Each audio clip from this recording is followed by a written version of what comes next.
All her life, my daughter, Noah, has been telling me and Mike to prepare. Unlike her sister, who chose to go to college locally, Noah would be going far away. When the appointed college move-in day arrived in late August, we woke up early in the morning. We checked and rechecked the list of move-in items so that we don't leave anything at home.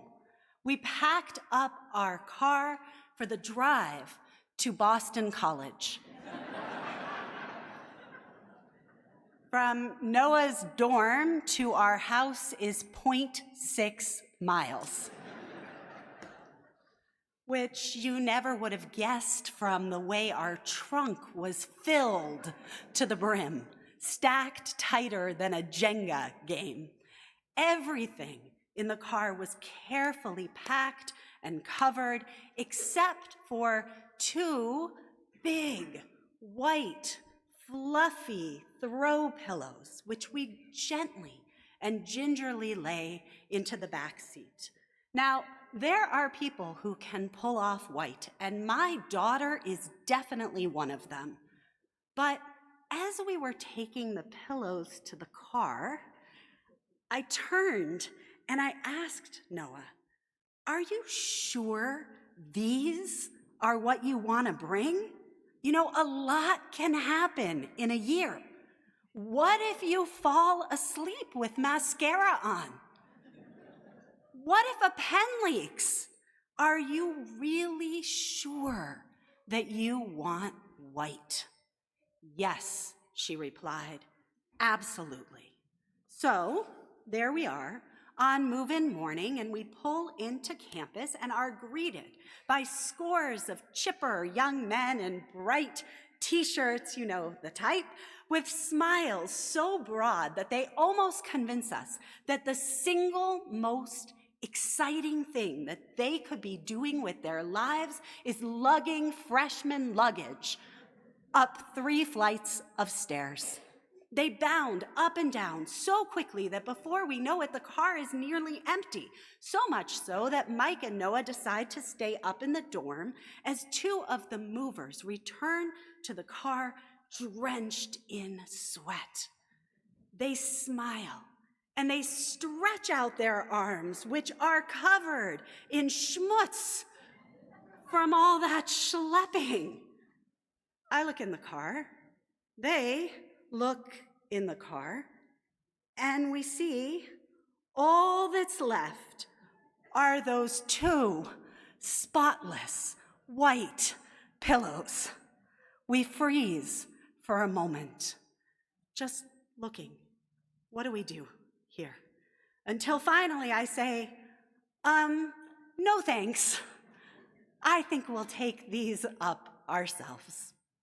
I've been thinking a lot about those pillows and the instinct to keep them stain-free. Admittedly, maybe more than is normal, because wouldn't it be nice if everything in our lives could stay pristine? But we all have plenty of schmutz to contend with, that thing that you want so much to be perfect, that you try to make perfect, but it just isn't. Maybe you have a family member or a friend who's battling illness, or maybe it's you. The doctors called and said the words that you wish that they would take back, and you wonder, now what? Maybe you've lost someone you love this year, and the words of Yiskor that we recited were just gutting, because the world is so much darker without them. Or maybe it's work. You try and try again. You want it to hit, but it just doesn't hit the way that you had hoped that it would. Or maybe you're living the old aphorism, we're only as happy as our least happy kid. All of this is to say nothing of the horrors of the outside world. Hamas, Hezbollah, hostages, still held. Hostility towards Jewish students and professors on college campuses. Just this week, Harvard's iconic statue was vandalized again. And then there's Hurricane Milton's fury. So soon after Helene, I've been texting nonstop with my cousin who lives outside of Tampa. Usually where he lives is a paradise. Now he's surveying the devastation around.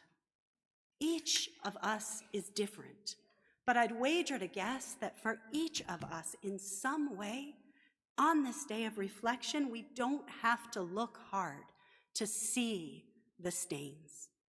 Which is why this year, my daughter's Pristine pillows reminded me of a traditional Yom Kippur custom. Have you ever wondered why we wear white robes or kittles on the bima? Perhaps some of you have the tradition to wear white as well on Yom Kippur. We're all invited to wear white today. Why?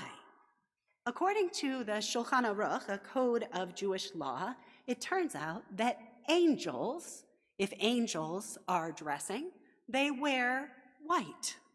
Through this lovely lens, when we make ourselves look like angels, when we come to this sacred space with a desire to do better and be better and make our world better, we are considered as if we are already angels.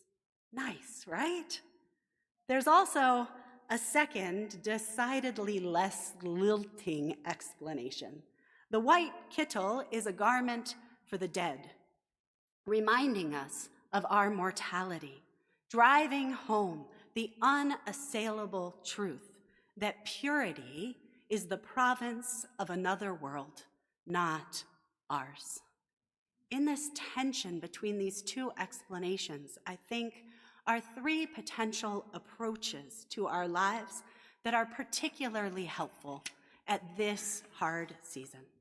The first is awareness that even a small stain on white fabric, it really shows. Yom Kippur reminds us through Al-Chet after Al-Chet how significant even our small transgressions are. In the face of a world where so much can be wrong, today calls to us to be meticulous in our pursuit of what is right.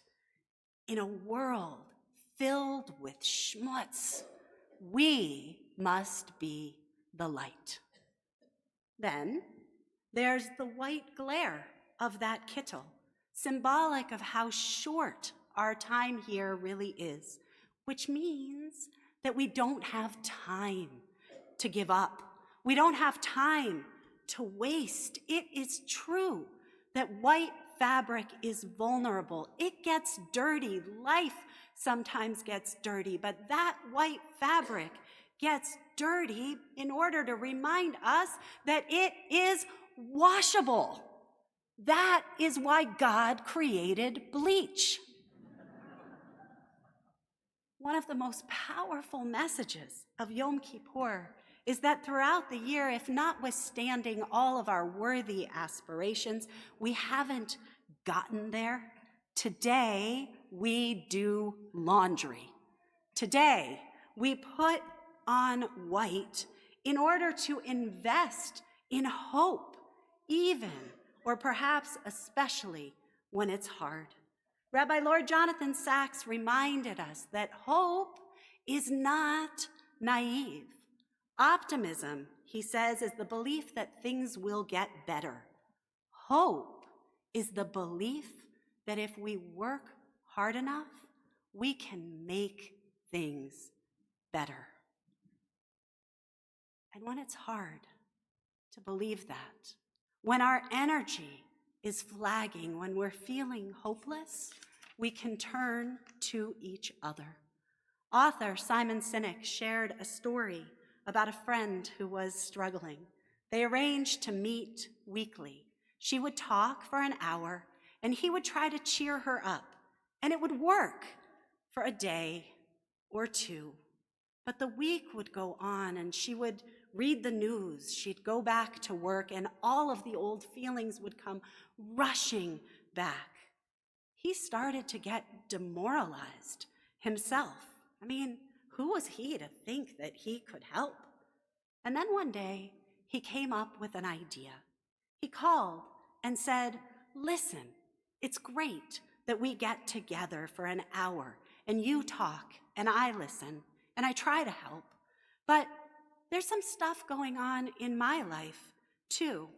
Would it be okay if next time I try to help you for the first half hour, and then for the next half hour, you try to help me?" He wasn't surprised to find that that change of format helped him, but he was blown away to find that within days of the shift, she started to feel better, and she kept feeling better too. Each week, helping him helped her. Rabbi Shneur Zalman of Liadi, the first Lubavitcher Rebbe, once taught, there will come a time in everyone's life when we lose faith. Too many things may have happened to us. We have too much knowledge of the bad things that happen to good people. At that moment, he taught, go help someone else.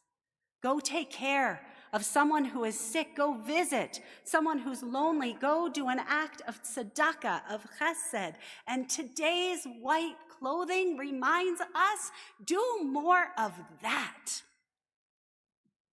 And for those times when no amount of proverbial bleach can fix, notice that the custom to wear white applies to only one day of the year, today.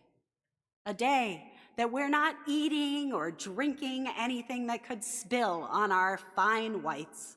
We're not running errands or schlepping things that might leave a mark or playing sports that might leave grass stains on our knees.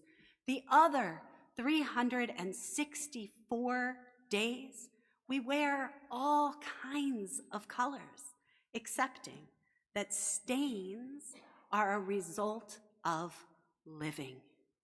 If we didn't expect the grime of the year to build up, we wouldn't need today. There's an old joke about a person who goes to buy a couch. The salesman says, "This one over here is amazing. It seats 5 without any problems." And the buyer responds, "Oy, we can't buy that couch. Forget 5. We don't even know one person without any problems."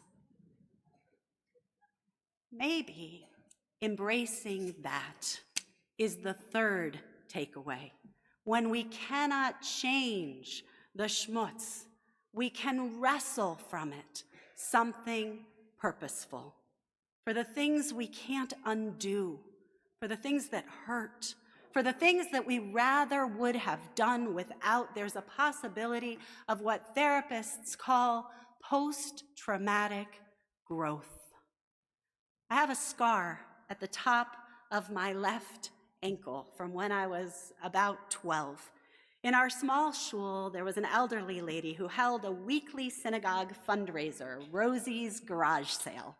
It was an institution. And one weekend, we were visiting Rosie, and my mom says, "Go do a mitzvah, help take out the trash." Now, I'm not proud to recall this, although perhaps today is the day. But my answer was not an immediate thank you for the opportunity.